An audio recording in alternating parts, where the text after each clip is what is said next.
Hi hello నమస్తే. JNTU Delhi, Jawaharlal Nehru university, JNU. Of course JNTU is Hyderabad, JNU Jawaharlal Nehru university Delhi. రీసెంట్గా మళ్ళీ గొడవలు లెగిసాయి. మీ అందరికీ తెలుసు. ఉమర్ ఖలీదు అండ్ సజ్జీల్ ఇమాం వాళ్ళిద్దరికి బెయిల్ నిరాకరించింది సుప్రీంకోర్టు. మిగతా ఒక నలుగురికి జడ్జి ఏమంటారు బెయిల్ ఇచ్చారు. బట్ ఉమర్ ఖలీద్కి వీళ్ళిద్దరికి బెయిల్ ఇవ్వాల. సో వాళ్ళిద్దరికి బెయిల్ ఇవ్వలేదు కాబట్టి ఢిల్లీలో మళ్ళీ స్టూడెంట్స్ ధర్నాకి దిగారు. స్టూడెంట్స్ ప్రొటెస్ట్ చేస్తూ ఢిల్లీ యూనివర్సిటీలో వాళ్ళు ఈ మాట అన్నారు, మోడీ షాకి ఖబర్ ఖుదేగి జేఎన్యూకి ధర్తీ పర్ అన్నారు. అంటే జేఎన్యు అంటే జవహర్లాల్ నెహ్రూ యూనివర్సిటీ గడ్డ పైన మోడీకి షాకి బొంద పెడతాం అన్నారు. అంటే ఏమంటారు, సమాధి తవ్వుతామని అంటారు కదా, బొంద పెడతామంటారు కదా అని అన్నారనమాట. మీ సమాధి తవ్వుతాం అన్నారనమాట. అది వాళ్ళు స్లోగాన్, స్టూడెంట్స్ చేసిన స్లోగాన్. ఫస్ట్ ఆఫ్ ఆల్ ఆ స్లోగాన్ 100% తప్పే, మనం ఎవరు సమర్థించకూడదు. ఎందుకంటే ప్రైమ్ మినిస్టర్ని, హోమ్ మినిస్టర్ని బంధు పెడతాము, సమాధి అవుతాము అనేది తప్పు, 100% స్టూడెంట్స్ చేసిన తప్పు. దాన్ని మనమైతే సమర్థించేదేం లేదు. We have to condemn the such slogans by students in the universities. Okay, అవి కరెక్ట్ కాదు. వైలెన్స్ కరెక్ట్ కాదు. First of all hate speech correct కాదు. ఏదేమైనా I'm not supporting those comments made by the students of JNTU, but వాళ్ళ మీద FIR పెట్టారు. అది కూడా కరెక్ట్ కాదని నేను అనుకుంటాను. ఎందుకంటే బొంద పెడతామని రాజకీయ నాయకులు చాలామంది, కేసీఆర్ తెలంగాణలో కేసీఆర్, రేవంత్ రెడ్డి నీకు బొంద పెడతా బిడ్డ అని చెప్పేసి వాళ్ళు ఎన్ని వందల స్పీచ్లు ఇచ్చుకున్నారు ఇద్దరు, కేసీఆర్, రేవంత్ రెడ్డి, బొంద పెడతామని. కాంగ్రెస్ వాళ్ళు చాలాసార్లు మోడీ గారు అన్నారు, మోడీ గారు కాంగ్రెస్ వాళ్ళని చాలాసార్లు అన్నారు. అపోజిషన్ వాళ్ళు ఒకరినొకరిని అనుకుంటుంటారు. అది చాలా కామన్ వర్డ్ రాజకీయాల్లో, బొంద పెడతా అనేది. ఓకే, అధపాతాలను కుదుకుతాను. ఎవరు, పవన్ కళ్యాణ్ మిమ్మల్ని అధపాతాలను కుదుకుతాను అంటే ఏంటి? అధపాతాలను కుదుకుతుంటే సమాధిలో పెడతాననే కదా అర్థం. ఓకే, సో ఇది స్టూడెంట్స్ అన్నారు. మరి రాజకీయ నాయకుల మీద లేని ఎఫ్ఐఆర్ చదువుకునే పిల్లల మీద ఎఫ్ఐఆర్ పెట్టారు అనేది 100% మనం అదైతే కరెక్ట్ డెసిషన్ కాదని నేనైతే అనుకున్నాను. అది ఫస్ట్ ఆఫ్ ఆల్ యూనివర్సిటీల్లో అంత త్వరగా ఎఫ్ఐఆర్లు పెట్టకూడదు. ఎందుకంటే వాళ్ళు చదువుకునే పిల్లలు కదండి. Obviously they are all students in the universities. Youngsters ఉంటారు, ఏమైనా ఉద్యోగాలు చేసేవాళ్ళు, వాళ్ళు ఏముంటారు, చదువుకునే పిల్లలు ఉంటారు. వాడి మీద ఎఫ్ఐఆర్ పడిందంటే వాడి జీవితం నాశనం అయిపోయింది. అదే నేను చెప్తున్నా, వాళ్ళు మాట్లాడిన స్లోగాన్ ఏదైతే ఉందో, బొంద పెడతామన్న స్లోగాన్ ఏదైతే ఉందో మనం సపోర్ట్ చేయం. కానీ అవి రాజకీయ నాయకులు చాలామంది చాలా క్యాజువల్గా మాట్లాడుకుంటారు. వాళ్ళ మీద లేని ఎఫ్ఐఆర్లు, వాళ్ళ మీద లేని కేసులు చదువుకునే పిల్లల మీద పెట్టారు అని అంటే ఇంక యూనివర్సిటీలోకి రాజకీయం వెళ్ళినట్టే కదా అర్థం.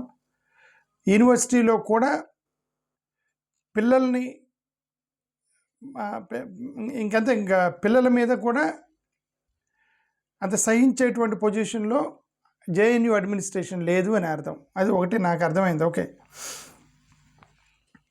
స్టూడెంట్స్ నిజంగా తప్పు చేస్తే వాళ్ళని పిలవాలి, అట్లా అనకూడదు అనాలి, చర్చించాలి, వాళ్ళతోటి ఆర్గ్యుమెంట్ చేయాలి, ఎడ్యుకేట్ చేయాలి.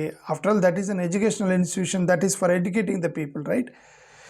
Educational institution is meant for educating the people, not for punishing them. But unfortunately, in the universities are also, they're punishing very harshly. They're punishing the students until and unless they harm someone physically. You should not go for police stations in the universities.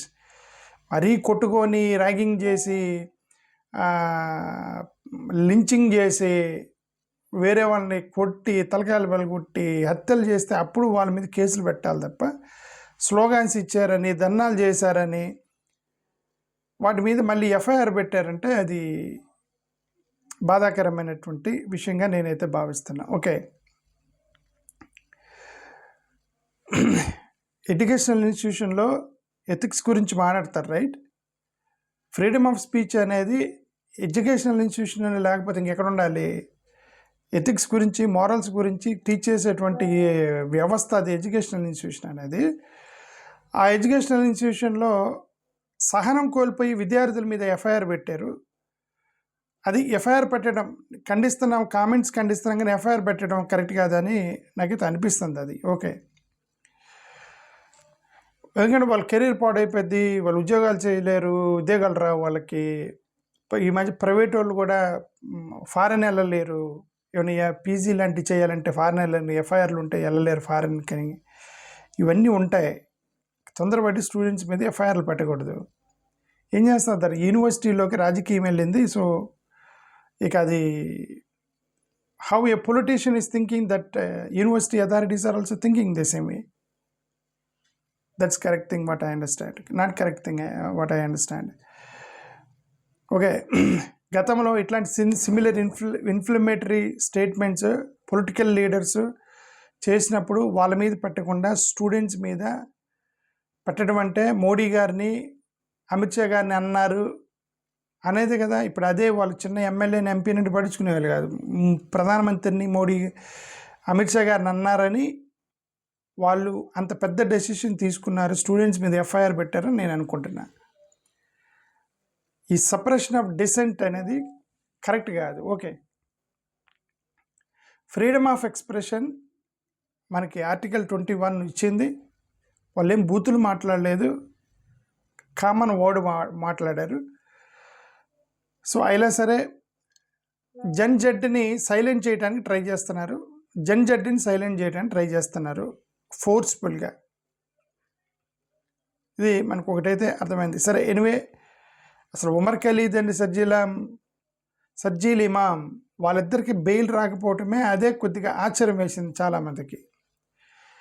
నేను దాని గురించి మాట్లాడదాం అనుకుంటే ప్రతిసారి మనం legal మీద మాట్లాడటం ఎందుకులే అని నేను మాట్లాడలేదు. అట్లా చాలామంది వాళ్ళ మీద బెయిల్ మీద చాలామంది డైరెక్ట్గా చెప్పారు, కరెక్ట్ కాదు, అది వాళ్ళు బెయిల్ ఇవ్వాల్సింది అని చాలామంది ఎక్స్ప్రెస్ చేశారు. లైక్ తృణమూల్ కాంగ్రెస్కి సంబంధించిన అదే మహువా మొయిత్రా ప్లస్ ఇట్లా కొంతమంది, కేసీ వేణుగోపాల్, ఎవరో కొంతమంది, కరెక్ట్గా గుర్తులేదు కానీ కొంతమంది వాళ్ళు ఉమర్ ఖలీద్ అండ్ సర్జీల్ ఇమాంకి మీరు బెయిల్ ఇవ్వాల్సింది, ఇది వాళ్ళిద్దరికి అన్యాయం జరిగింది, బెయిల్ రాకపోవటం. సరే, ఎనివే మన judges we cannot comment because it's up to their understanding. Okay, judges will follow their understanding because they have that freedom to decide whether to give or not.